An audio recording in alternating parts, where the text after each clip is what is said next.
In a remote village, a dwarf with wings approaches a seemingly abandoned witch's cottage. He looks confused, as if he's not sure he's in the right place. He opens the door, and inside he finds a journal with a message for him. He can almost hear the witch's voice as he reads it. "If you're reading this, I'm probably missing or dead. Let's hope just missing. I wish I could be there to explain all of this in person, but life takes unexpected paths. Hopefully this journal will be enough to guide you. So first up, welcome to High Rannoc. You'll be taking my place as village witch and be responsible for curing the villagers of whatever injuries or diseases they've managed to pick up. Thankfully, curing folk ain't that hard."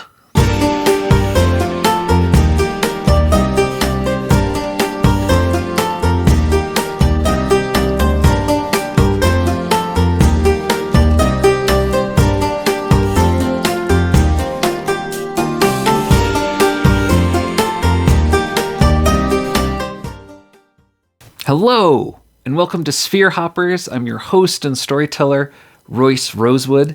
If you're new to the channel, I play solo RPGs and weave them together into an interconnected universe. And right now, we're going to be playing Apothecaria with the Maker's Market expansion. If you're new to the channel, don't worry. Just know that Pointage is a character who seasoned viewers will have seen before. He's from the Troika campaign.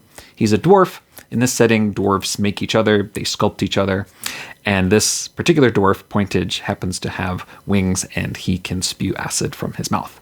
If you want to know more about his story, you can watch the Troika campaign, but that shouldn't be necessary for what we're doing here.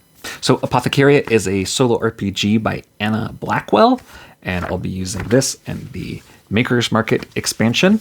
In it, you play sort of a witch's apprentice who solves and cures the ailments of the people by collecting ingredients and making potions. I'm adding the Maker's Market expansion because this adds crafts like art and sculpture, and Pointage finally having the chance to pursue his art. I want to integrate that in. So great, a couple of changes that I'm making to the rules just for my own purposes. Normally, the game plays out over a year or 4 seasons, and each season is 13 weeks. I'm going to halve that, so each season is only going to be 6 weeks. In order to compensate for the loss of turns, I'm going to double all of the rewards that the character receives in terms of reputation and silver, and I feel like this should balance out, and hopefully we won't break anything too bad. Also, to kind of integrate some things that Pointage will be bringing from the previous campaign, he's going to start, in addition to the mortar and pestle, cauldron, and alembic that you start with in the game. Because of the tools that he already has, I'm going to say that he has the equivalent of the smith's hammer and the simple carving knife. And then also because he has wings, he can fly. And so one of the regions that you can't access until you have a broom, he has access to. I just thought it'd be fun to kind of merge these mechanics in a way that was unexpected, but still plays into our ongoing fiction. Pointage gets set up, looks around the witch's cottage, discovers the tools that she's left, gets settled. He's made contact with her in some way, arranged this, apprenticeship. His goal is really to have time and space to work on his art and craft, something that he hasn't been able to do because of the circumstances of his life. But he's also looking forward to helping people. A couple of days after he's gotten settled, he gets a knock at the door. So each week we come up with an ailment, and we come up with a character who has that ailment. Apothecaria works with a playing card deck, so that's our randomizer. So we're going to draw a card to see what our first ailment is. A jack. It's a hangover. After a rowdy night of reckless abandon, the afflicted has crawled to you with a stomach full of poison, a mouth like a desert, and a head as fragile as a sparrow's egg. All right, so we need ingredients for poison and stomach. All right, then we draw to see what kind of patient this is. Club tells us that this is a monster. Now, Apothecaria doesn't give us any additional details about these patients, so I have an additional tool to help us come up with ideas for who these are. This is my combined Story Engine deck and Lore Masters deck. It's a bunch of cards with different prompts for all sorts of different situations. Since we have drawn a monster, I'm going to draw a creature card. That's going to tell us what kind of monster this is. So as you can see, this card has 4 options. I'm going to choose a slug and say that a slug with a hangover has come for help. And then, of course, this slug will need a name. So we'll roll up on our name table. There's a knock at the door, and Pointage opens it up to see this giant slug who looks not doing very good. And they say, "Oh, sorry. Well, I was expecting someone else. Anyway, can you help me? I got a bad hangover. My name's Migio, by the way." And Pointage says, "Okay, I'll see what I can do. Let me just look through this journal and see what I can find." All right, so we need to find reagents to take care of the tags poison and stomach. All right, so there's a bunch of different options, but I've decided to go to Meltwater Lock and search for Deep Read, which will give us stomach, and Mermaid's Gift, which will add a point of poison. So this ailment has a timer of 4, which means we have 4 turns to collect the reagents that we need. So what happens is we go to the lock, we will draw a card. If it is higher than the target of the ingredient that we are looking for, then we collect that ingredient, but every card also generates an event. Armed with his information, Pointage goes out to the lock looking for Deep Read and Mermaid's Gift. Meltwater Lock. Crystal clear waters surrounded by secretive sandy beaches tucked between the rocky outcrops. Several picturesque islands break the surface of the water while vibrant marine life teems below. Not all is idyllic, however, as the loch is home to a fair share of sunken ships and a great beast known as Bas Bata. Let's see what happens to Pointage. All right, 7. As the sun goes down and mist rises from the loch, you see the shape of a ship rise from the water beside you. The ghostly crew spots you and invites you aboard. Every time you get this result, write about your relationship with these undead sailors and the tall tales they tell you. Ooh, spooky. So Pointage must have been a little bit late getting started if it is sundown. But he goes out, and the first thing that happens is this ghostly ship appears, and these ghostly sailors are there, and they're partying and drinking and saying, "Oh, yeah." And so Pointage goes aboard, and they say, "Ah, yeah, come here, and come hear the tales of the pirates." This is the first time he's met these pirates, and they're telling them about all their crazy adventures. What sort of things do they tell him about? I'm going to draw an engine card. This option says they want to topple a government. "We were anarchists, see, revolutionaries, roustabouts and ne'er-do-wells, trying to free the minds of the people. Of course, you get enemies that way, and that's why we're all dead. But still, even in death, long live the revolution." Pointage is listening to all this and, going along and then saying, "Oh, this is all very nice and good, but I'm looking for Mermaid's Gift as part of a hangover cure. Do you know where I might find some?" "Oh, sure," they say. "It's right over here." And they pull up some algae and give it to him. Because the Mermaid's Gift value is 5 and we drew a 7 and that's higher, we were able to get the Mermaid's Gift. But we have to get each individual ingredient successfully. So that's one event, and we still have 3 to go. All right, so Pointage says goodbye to the ghost pirates and draws another one. Oh, so that's a 2, so this will not be successful. While exploring one of the islands, you find a large bird's nest with an animal reagent inside. Draw a card and treat it as a reagent of the same value. If you try to take the reagent, draw a card for you and a card for the bird. If your card is higher, you successfully grab the reagent. If the bird is higher, it gives you a nasty peck and chases you off. All right, so we draw a card to see what is in the nest. Value of 3. A wigfish. Incredibly vain, the shiny-headed bald tuna creates a wig out of seaweed, and to be perfectly honest, it does an amazing job. Sadly, the wicks are great reagents. So we don't need a wigfish, but we could try to go ahead and collect it just to have one for later. All right, let's do it. So let's draw a card for us. We drew a 4. Well, that's not great. Draw a card for the bird. Also 4. It's a tie.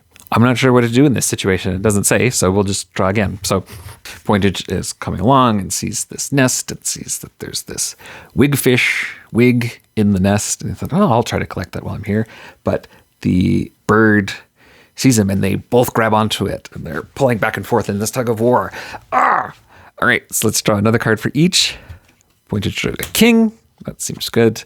And the bird drew a 9. So after struggling, Pointage is able to get the wigfish away from the bird. So that's 2 events. We have 2 more. We got to draw higher than a 4 to get this deep read. It's a joker.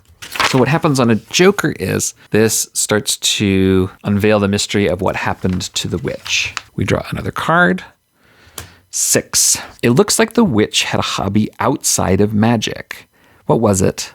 And were they good at it?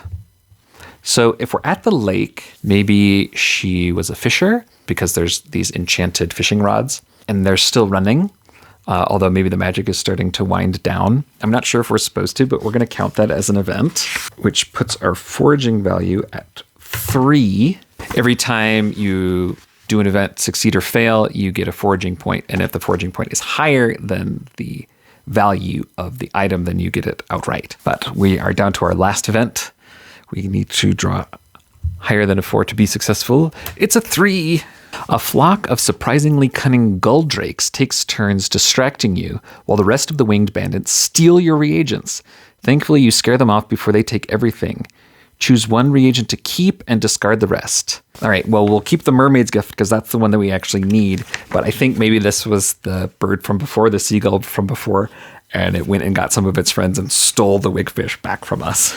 Even though we didn't find it because we have drawn 4 cards, our foraging value is now 4, which is equal to the value of the deep read that we're looking for. So we got in just under the wire and we got what we needed.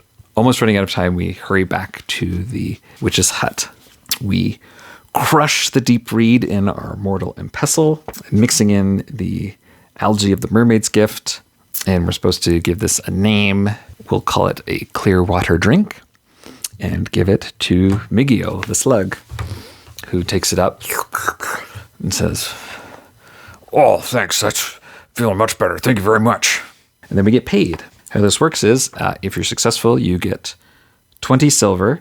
Each point of poison reduces that number by 4, and each point of sweet increases that number by 4. Our potion had to have poison, so that puts us at 16, but because we're running on twice speed, we will double that for 32 silver. Also, since we were successful, we increase our reputation by 1. And again, since we are going at double speed, we will double that for 2. So then after the ailment, you've got some downtime. And so there's various things that you can do. But this first week, what I want to do is we need to find a familiar. So it says, head out into nature to whichever locale you feel most comfortable in and create a circle of stones and flowers. Put your magic into them and sit in the center. In time, you will hear a voice calling you.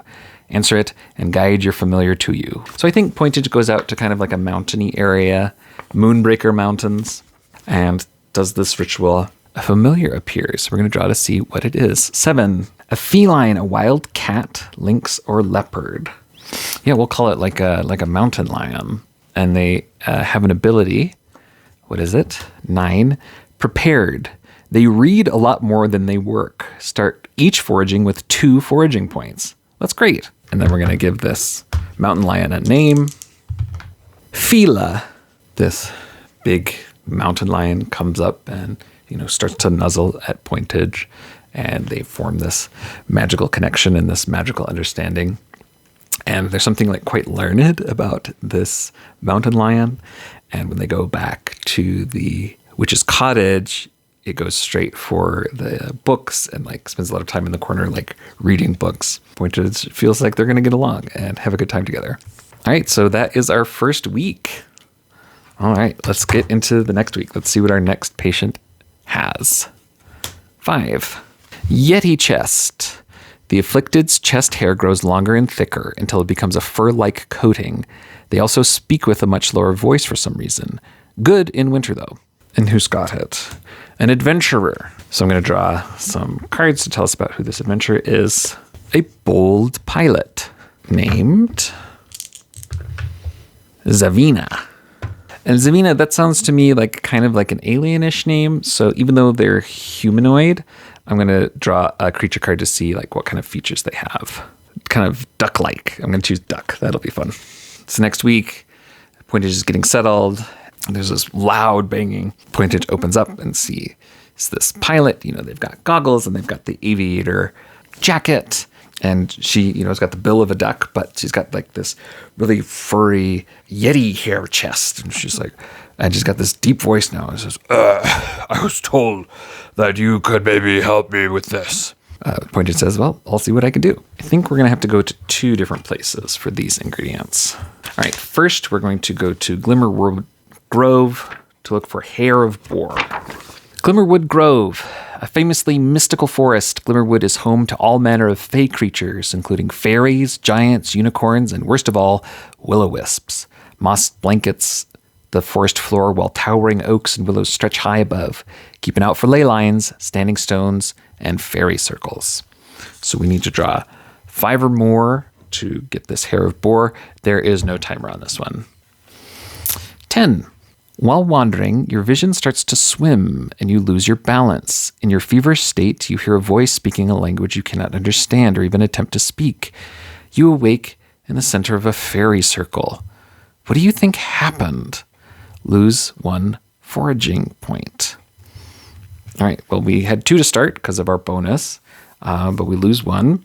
So I think Pointage, is walking in the forest and starts to have this strange experience, and then they wake up, and then next to them is this, already shaven off hair of boar that they were looking for. And so it seems like there's some fae or some mystical creatures in the woods who are helping out Pointage. Great, so we got what we were looking for, and now we've got to move to a different location.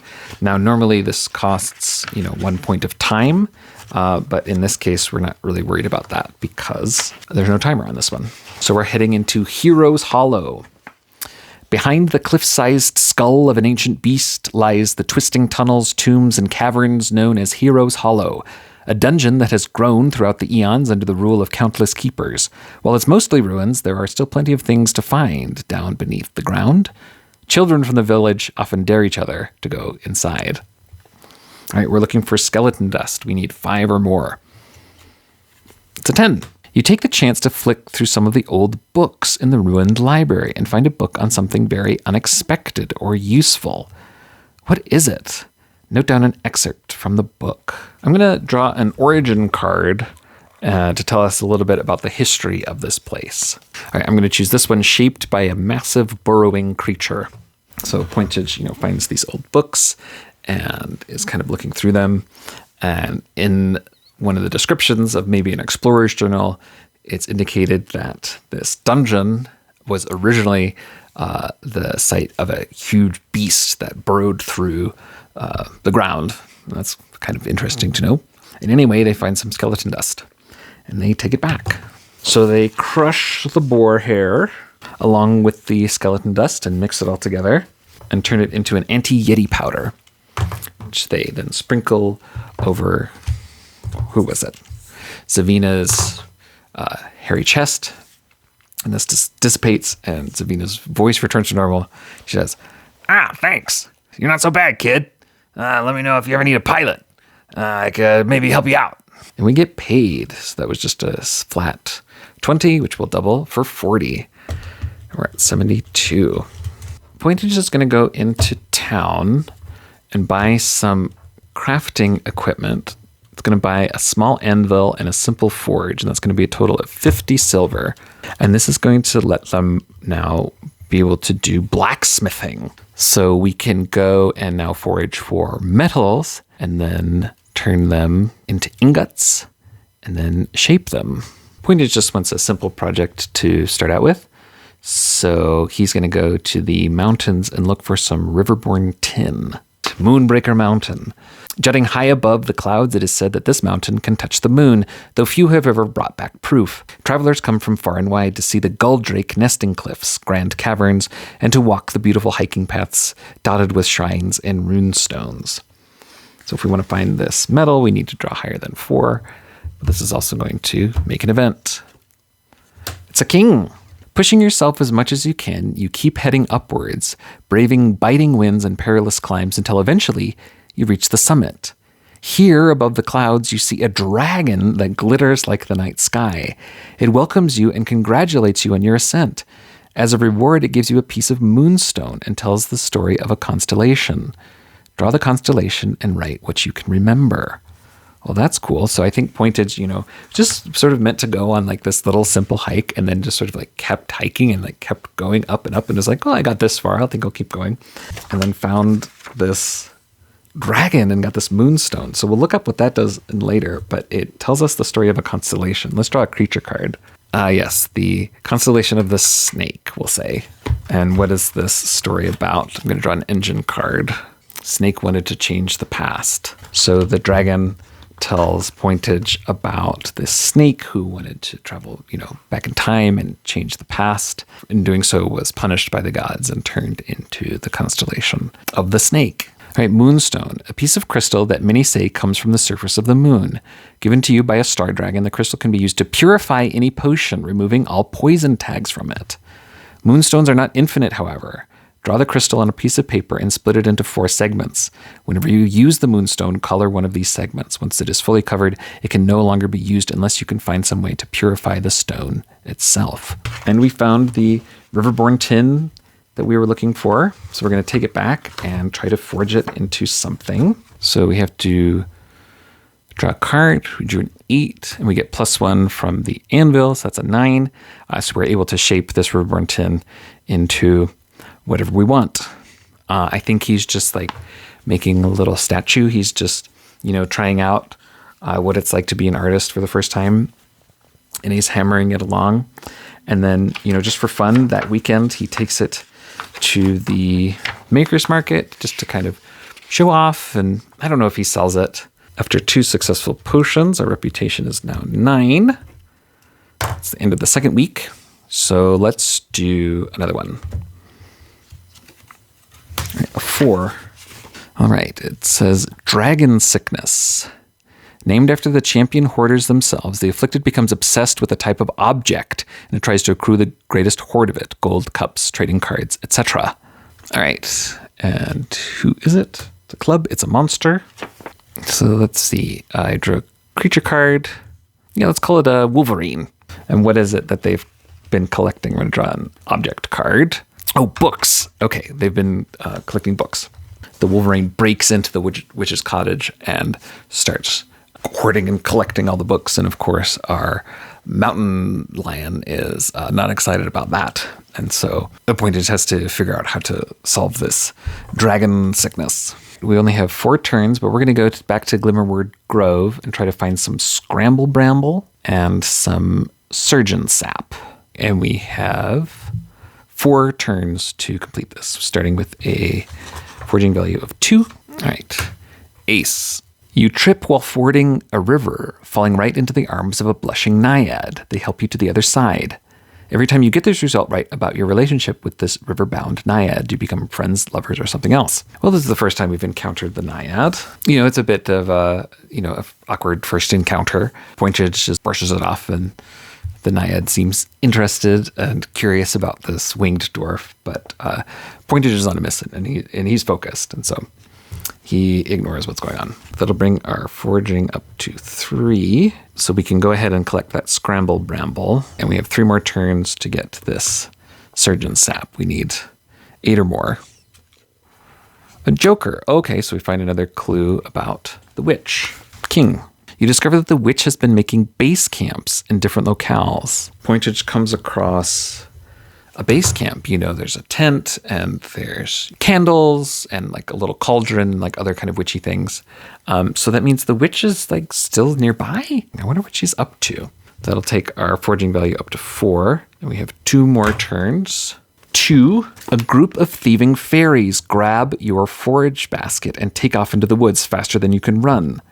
Luckily, they drop one of the ingredients you've collected from this trip. Choose one to keep, discard the rest. Well, all we've collected so far is the Scramble Bramble, so that is what we will keep. All right, we have only one turn, and we've got to get 8 or higher to get this Surgeon Sap. Otherwise, we will not be able to cure this Wolverine. It's a 6. You wander too near a bear's den. You hear the mother roar and are chased through the woods until you lose her and your way. Lose 2 foraging points and gain none this turn. We leave this outing with more questions than answers. The consequence for not doing this in time is that we lose 10 silver. He gets a letter. And this is what happens when you integrate the Maker's Market. To the hedge witch of High Rannoc. I am the artificer, master of machines, ender of hunger, aegis of the future, and CEO of the Enterprise. It has come to my attention that you have turned your attentions from mere potions and poultices and have now deemed yourself a maker. Very well. It is in the best interests of the people that the mass production of the Enterprise be unimpeded, and yet they cling to the handmade tat, like yours, as if it were handed down by the god of crafts itself. A frustrating mindset of the countryside that must be amended. Over the next year, I propose that you and I have a wager. If my automatons and I can fulfill more commissions than you, then you will publicly support me and my work. If you can fulfill more commissions than me, then I will adjust my business model. You will be able to guide my enterprise so that it may continue to serve the common good as best as it is able. Until then, best of luck and so on and so forth. The Artificer. My real name is my own until I know I can trust you. Well, this seems like a bit of an extreme response. Pointage was just, making a little thing and just kind of showing it off, but we've attracted the attention of the Artificer. So I think we will stop it there for today. That has been the first 3 weeks of spring for Pointage, the new Apothecary of High Rannoc. And we will see what else Pointage gets up to in the coming weeks. Thanks so much for following along. If you like this, please like, subscribe, and share. It helps grow the channel. This is Science Fantasy Awesome, and you are awesome.